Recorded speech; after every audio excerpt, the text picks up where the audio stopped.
Assalamualaikum warahmatullahi wabarakatuh.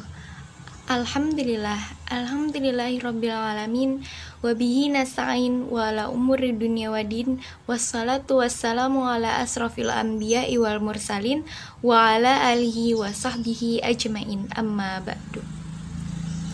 Yang pertama-tama, marilah kita panjatkan puja dan syukur kita kehadirat Allah Subhanahu wa Ta'ala yang telah memberikan kita berbagai macam nikmat, dari nikmat iman dan Islam.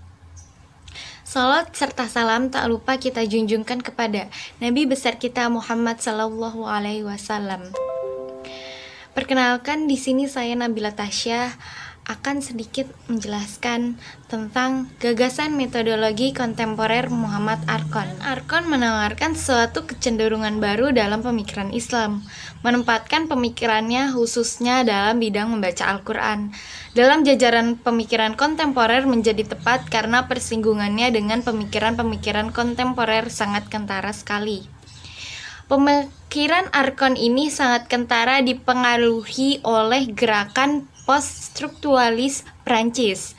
Metode historiorisme yang dipakai Arqon adalah formulasi ilmu-ilmu sosial barat modern hasil ciptaan para pemikir struktualis Prancis. Secara cemerlang, Arqon mengakui dirinya sebagai sejarawan pemikir dan bukan sebagai sejarawan pemikiran. Sejarawan pemikiran bertugas hanya untuk menggali asal-usul dan perkembangan pemikiran. Sementara sejarawan pemikir dimaksudkan sebagai sejarawan yang setelah mendapatkan data-data objektif, ia bisa juga mengolah data tersebut dengan memakai analisis filosofis. Dengan kata lain, seorang sejarawan pemikir bukan hanya bertutur tentang sejarah pemikiran belaka secara pasif, melainkan juga secara aktif bisa bertutur dalam sejarah. Arqon banyak meminjam konsep-konsep kaum strukturalisme itu untuk kemudian diterapkannya ke dalam wilayah kajian Islam. Konsep-konsep seperti korpus, epistema, wacana, dekonstrukti, mitos, gesentrisme, aktan adalah bukti bahwa Arqon memang bima dalam kancah pergaulatan dengan strukturalisme. Arqon memperlihatkan kepiawaiannya ketika secara eklektik bisa menari-menari di atas panggung post-strukturalisme itu, dan bila perlu sesekali bisa mengenyahkan panggungnya. Ia misalnya bisa menerapkan analisis seometika ke dalam teks-teks suci dengan cara melampaui batas kemampuan seometika itu sendiri. Menurutnya, ini dilakukan karena selama ini seometika belum mengembangkan peralatan analitis khusus untuk teks-teks suci. Padahal, teks-teks keagamaan berbeda dengan teks lainnya karena berpresentasi mengacu pada petanda terakhir, petanda transendental. Arqon juga bisa mencomot konsep-konsep dari Derrida tanpa harus terjebak pada titik paling ekstrim dari implikasi pemikiran Derrida. Tidak ada petanda terakhir. Bahkan dalam bangunan pemikirannya, Derrida yang berpendapat bahwa tulisan lebih awal ketimbang lisan dalam bidang filsafat bahasa bisa disajikan tanpa berbenturan dengan Fourier yang memandang bahwa lisan tentunya lebih awal ketimbang bahasa tulisan. Aturan-aturan metode Arqon yang hendak diterapkannya kepada Al-Quran, termasuk kitab suci yang lainnya, terdiri dari dua kerangka raksasa.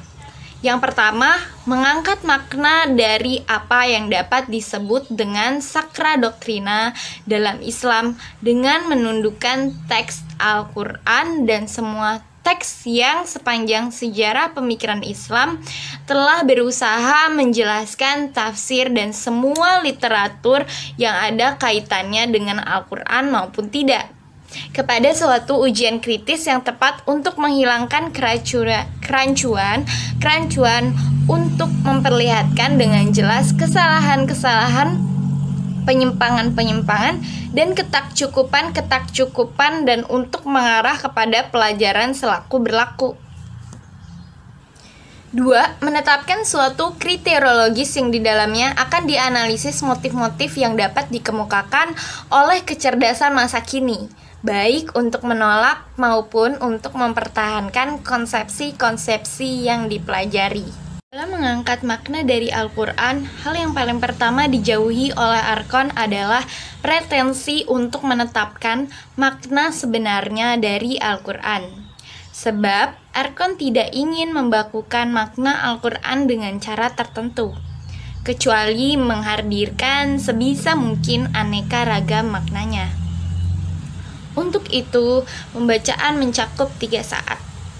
Yang pertama, saat linguistis yang memungkinkan kita untuk menemukan keteraturan dasar di bawah keteraturan yang tampak. Yang kedua, suatu saat antropologi mengenali dalam Al-Quran bahasanya yang bersusunan mitis. Saat historis yang di dalamnya akan didapatkan jangkauan dan batas-batas tafsir logiko-leksikografis dan tafsir-tafsir imajinatif yang sampai hari ini dicoba oleh kaum muslim. Tulisan ini sengaja hanya fokus pada 2 orang tokoh saja, karena banyaknya pemikir dan tokoh muslim yang memberikan tawaran dalam metodologi penafsiran Al-Quran. Teori-teori yang muncul dalam penafsiran Al-Quran pun juga sangat kaya, sehingga bukan tempatnya untuk memaparkan dan menyajikan semua pemikiran tokoh-tokoh itu. Sekian dari saya yang bisa dapat saya sampaikan. Apabila ada kesalahan saya mohon maaf. Wabillahi taufiq wal hidayah. Wassalamualaikum warahmatullahi wabarakatuh.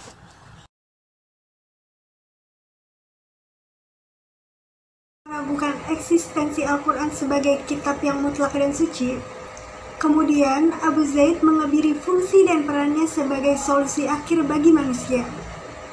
Sebab teks-teks yang dipandang suci dan mutlak tersebut pada hakikatnya adalah teks atau agama sejarah yang muncul pada suatu bangsa, pada suatu waktu dan identik pada budaya tersebut, yang berlaku pada saat itu.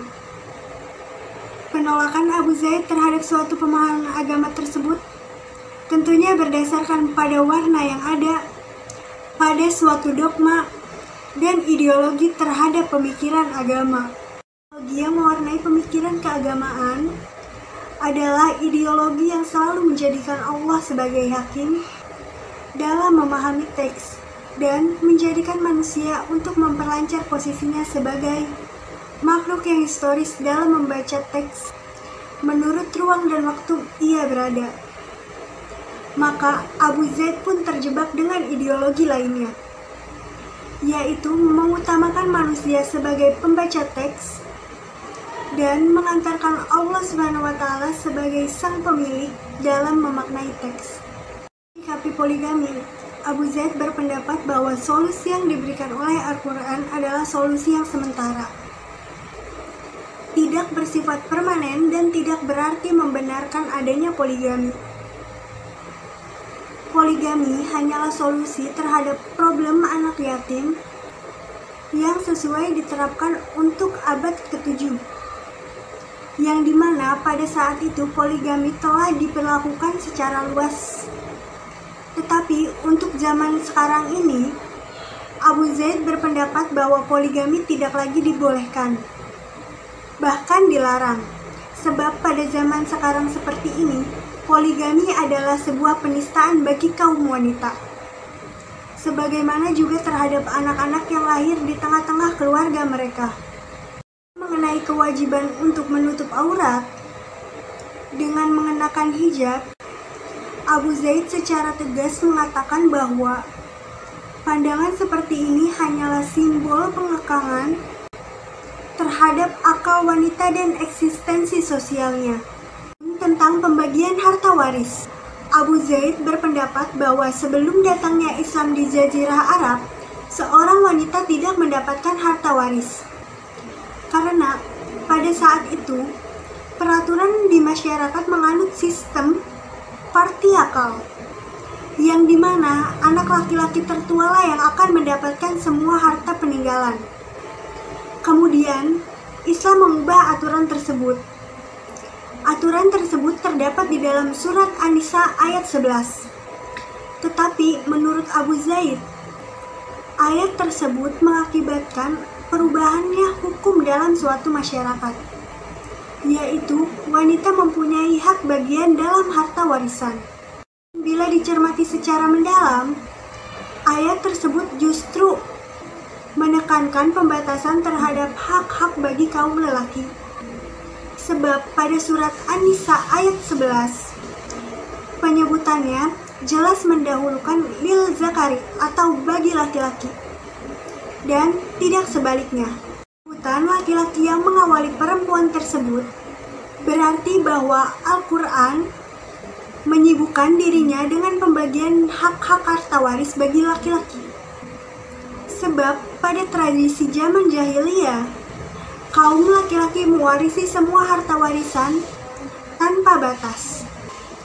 Maka Abu Zaid menyimpulkan, Al-Quran secara perlahan dan pasti cenderung mengarah pada kesamaan antara laki-laki dan wanita, khususnya pada kesamaan antara pembagian harta warisan. Kesimpulan Abu Zaid ini tentunya sebuah konsekuensi yang logis dari pendekatan yang dianutnya, yaitu pendekatan historis. Abu Zaid, penyebutan jenis hukuman yang diambil dari zaman sebelum munculnya Islam tersebut tidak lain dan tidak bukan agar Al-Quran mempunyai kredibilitas dengan peradaban yang kontemporer. Pada akhirnya, semua substansi pada jenis hukuman tersebut adalah adanya hukum untuk sebuah tindak kriminal.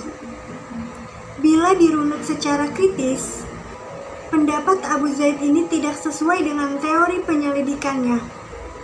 Sebab dari hasil kesimpulannya, khususnya tentang jilbab, poligami, dan harta warisan yang tertera di dalam Al-Quran, tidak ditemui satu bukti pun yang tertera di dalam ayat-ayat Al-Quran maupun hadis untuk memperkuat pendapatnya.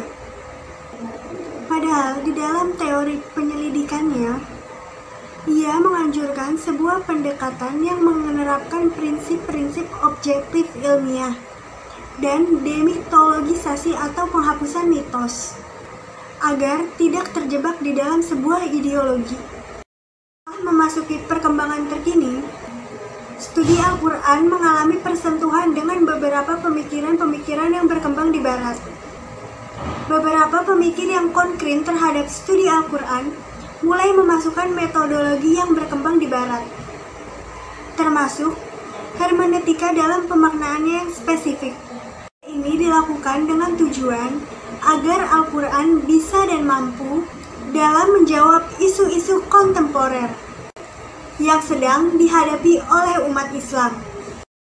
Kesimpulan, pendekatan hermeneutika yang berhasil membawa roh relativisme kebenaran dan saat ini dicoba untuk digunakan dalam menafsirkan teks-teks keagamaan seperti Al-Quran dan hadis tidak dapat dikatakan sebagai bagian dari jihad atau pembaruan dalam koridor keagamaan keilmuan Islam. Paham relativisme berakal dari pengaruh pandangan hidup Barat yang mendominasi semua bidang kehidupan dewasa ini. Paham yang berjunjung pada penolakan terhadap segala pemikiran yang telah mapan. Ini adalah bagian dari paham posis modernisme yang selalu ingin melakukan perombakan. Sebab dalam relativisme, hal-hal yang paling dasar dalam agama seperti kehidupan, kedudukan wahyu Al-Quran, kekuatan jasmani, antar hukum warisan pernikahan, larangan-larangan homoseksual dan sebagainya, tidak luput dari deskonstruksi. Semua hukum dan ajaran agama bisa berubah sesuai dengan kondisi sosial, politik, budaya, dan ekonomi yang melatar belakangi si penafsir dan teks, seperti yang menjadi sasaran pendekatan konteks historis atau historical konteks. Kritisisme dan relasi interkontekstualitas, sebagaimana yang diulas di atas, merupakan bagian dari perspektif yang berkembang dalam studi interpretasi. Telah ini memberikan peta baru dalam model analisis yang digunakan untuk membaca konteks-konteks dalam suatu kegiatan interpretasi. Objektivitas dan kebenaran interpretasi hanya dapat berlaku ketika produk interpretasi itu tidak keluar dari kerangka makna asli suatu teks dan juga tidak lepas dari makna yang dikehendaki suatu teks yang bersifat kontekstual.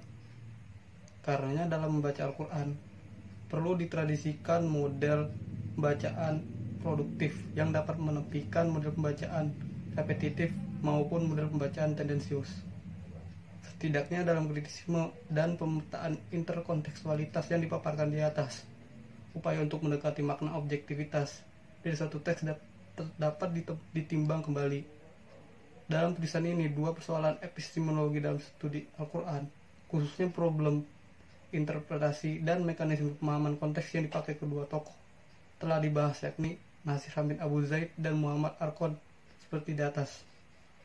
Sekian dari saya. Wassalamualaikum warahmatullahi wabarakatuh.